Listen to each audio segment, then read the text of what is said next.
গোপনে গুনাহ নয়, হালালের পথেই দ্বিতীয় বিয়ে। সমালোচকদের কি জবাব দিলেন রফিকুল ইসলাম মাদানী ও তার শ্বশুর? ফেসবুক জুড়ে তোলপাড়। আসসালামু আলাইকুম, এখনকার সংবাদের বিশ্লেষণে আপনাকে স্বাগত। এতক্ষণ শুনছিলেন শিরোনাম, এখন বিস্তারিত। সোশ্যাল মিডিয়া থেকে শুরু করে চায়ের আড্ডা সবখানেই এখন আলোচনার কেন্দ্রবিন্দুতে আলোচিত ইসলামী বক্তা রফিকুল ইসলাম মাদানী। তবে এবার কোনো ওয়াজ বা রাজনৈতিক ইস্যু নয়, বরং তার ব্যক্তিগত জীবনের এক বড় সিদ্ধান্ত নিয়ে শুরু হয়েছে তোলপাড়। নিজের ভেরিফাইড ফেসবুক পেজে এক দীর্ঘ পোস্টের মাধ্যমে রফিকুল ইসলাম মাদানী তার দ্বিতীয় বিয়ের খবরটি নিশ্চিত করেছেন। এই খবর প্রকাশের পর থেকেই নেট দুনিয়া দুই ভাগে বিভক্ত হয়ে গেছে, যার রেশ এখনো কাটেনি।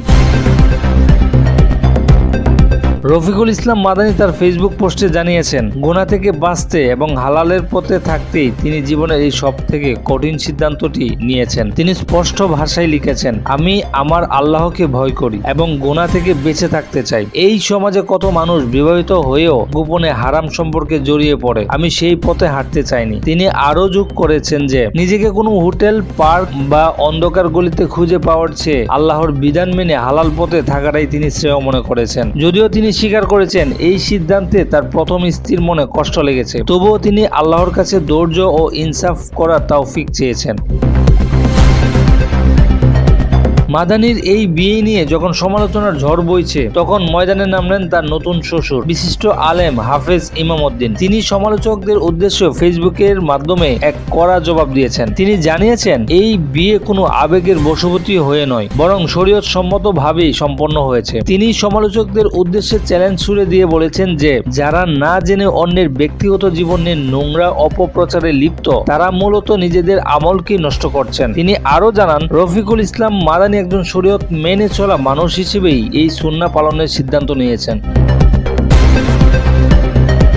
বিয়ের পর সোশ্যাল মিডিয়ায় রটে যায় যে মাদানী নাকি তার প্রথম স্ত্রীর গর্ভাবস্থায় প্রেমে পড়ে এই বিবাহ করেছেন। এমনকি টিকটকে পরিচয়ের গুজবও ছড়ানো হয়। রফিকুল ইসলাম মাদানী আবারও একটি পোস্টে এর কড়া জবাব দিয়েছেন। তিনি জানিয়েছেন, বিয়ের আগে কনের সাথে তার কোনোদিন দেখা হয়নি, এমনকি কথাও হয়নি। তিনি আইডিয়াল ম্যারেজ ব্যুরো IMB এর মাধ্যমে এই বিয়ের প্রস্তাব পেয়েছেন এবং উভয় পরিবারের সম্মতিতে এটি সম্পন্ন হয়েছে। টিকটকে তার কোনো আইডি নেই বলেও তিনি স্পষ্ট করেছেন। প্রথম স্ত্রীর হাসপাতালের খরচ ও পাশে থাকার বিষয়গুলো উল্লেখ করে তিনি প্রমাণ করেছেন যে তিনি তার দায়িত্ব পালনে পিছপা হননি। গত 24 ঘন্টায় রফিকুল ইসলাম মাদানীর এই বিয়ের খবরটি ইউটিউব ও ফেসবুকে টপ ট্রেন্ডিং এ রয়েছে। বিভিন্ন নিউজ পোর্টালের করা ভিডিওগুলো লক্ষ লক্ষ বার দেখা হয়েছে। বাংলাদেশের প্রথম সারির গণমাধ্যমগুলোতেও এই খবরটি শীর্ষ সংবাদে জায়গা করে নিয়েছে। দর্শকরা শয়ে শয়ে মন্তব্য করছেন, কেউ তার সাহসিকতাকে প্রশংসা করছেন, আবার কেউ পারিবারিক ভারসাম্য নিয়ে উদ্বেগ প্রকাশ করছেন। তবে মাদানীর স্পষ্টভাষী বক্তব্য এবং তার শ্বশুরের শক্ত অবস্থান বিতর্ককে এক নতুন মোড় দিয়েছে। রফিকুল ইসলাম মাদানী তার পোস্টে বারবার একটি শর্তের কথা বলছেন, আর সেটি হলো ইনসাফ বা ন্যায় বিচার। দুই পরিবারের মধ্যে সমতা বজায় রেখে তিনি যেন তার সংসার পরিচালনা করতে পারেন, সেজন্য সবার কাছে দোয়া চেয়েছেন। ইসলামের দৃষ্টিতে একাধিক বিবাহ বৈধ হলেও তার দায়বদ্ধতা যে অনেক বেশি, সেটিও তিনি তার বক্তব্যে ফুটিয়ে তুলেছেন। এই ছিল এখনকার সংবাদের বিস্তারিত। পরবর্তী সব আপডেট পেতে আমাদের সাথেই থাকুন। ধন্যবাদ।